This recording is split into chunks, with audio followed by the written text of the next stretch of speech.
Hello everyone, hope you're well. Part 3 will be a continuation on the theme, a matter of trust, okay? The Bible has many examples of ones who trusted in man instead of Jehovah with catastrophic consequences. During King David's reign, his trusted personal advisor was a man called Ahithophel. He was so highly esteemed that whatever he said was regarded as if it were the direct word of Jehovah himself, as stated in the Bible at 2 Samuel 16, verse 23. That proved almost disastrous is when David's son Absalom plotted a coup against him. Ahithophel treacherously turned traitor and sided with Absalom. As a ringleader in the rebellion, he advised Absalom to violate David's concubines, and he asked permission to raise an army of 12,000 and immediately hunt down and kill David, while David was in a disorganized and weakened state. Please read the account in your own time at 2 Samuel 15:31, 2 Samuel 16, 15 and 21, and 2 Samuel 17, 1-4.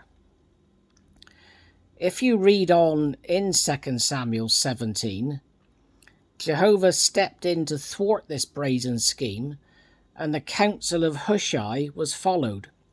Ahithophel evidently realized that Absalom's revolt would fail, which led him into committing suicide, as stated at 2 Samuel 17:23. David's son Solomon was the wisest imperfect human who's ever lived. 1 Kings 3:3-15 shows that when he became king as a teenager, he began his reign very well indeed. 1 Kings 3:16-28 shows how, with Jehovah's help, Solomon resolved the difficult dilemma between two prostitutes. That was nothing short of masterful. Please read that for yourself. 1 Kings 4:29-34 shows how Jehovah continued to bless Solomon with wisdom and understanding. Verse 32 says that he could speak 3,000 proverbs and sing 1,005 songs.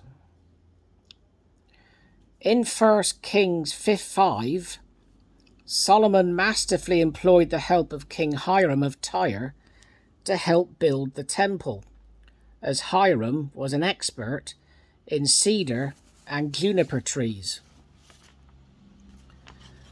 At 1 Kings 10, 4-9 and 2 Chronicles 9, 3-8, when the Queen of Sheba visited Solomon, she was absolutely awestruck by his wisdom.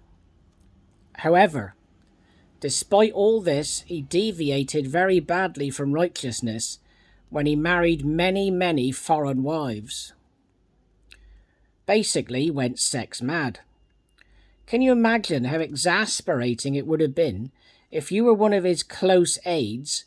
An urgent matter of state needed to be resolved, only to be told by his bodyguard, His Majesty can't be disturbed. He's in the royal nuptial chamber with wife number 376. 1 Kings 11, 1-8 shows he committed idolatry, losing Jehovah's favour completely. Let's read together, please, Romans 7, verses 13-25.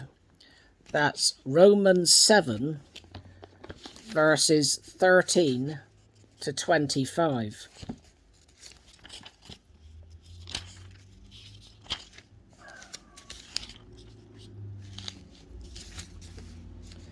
And it reads there, it says, "Did then what is good become death to me?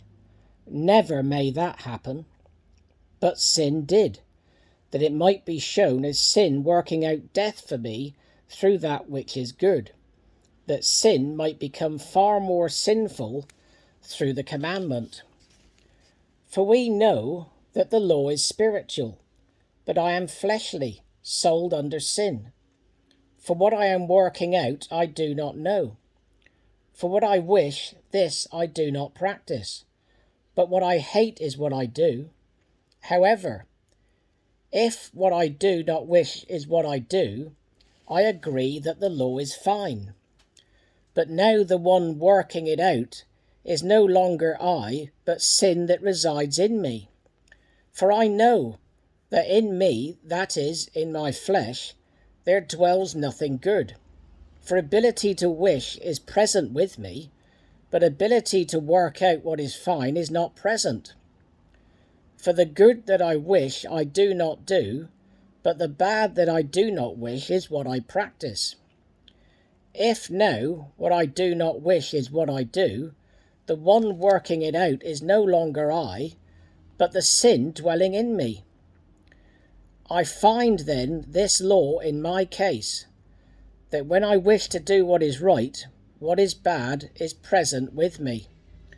I really delight in the law of God according to the man I am within, but I behold in my members another law, warring against the law of my mind and leading me captive to sin's law that is in my members.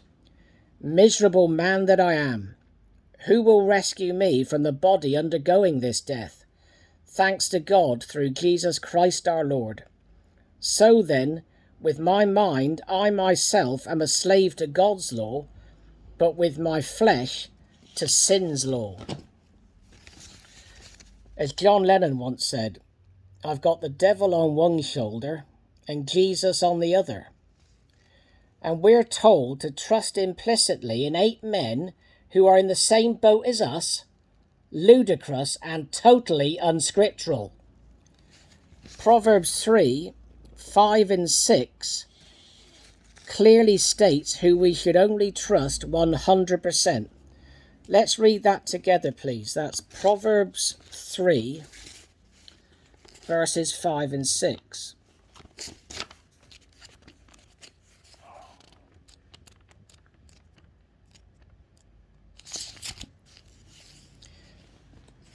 It reads there, it says, trusting Jehovah with all your heart, and do not lean upon your own understanding.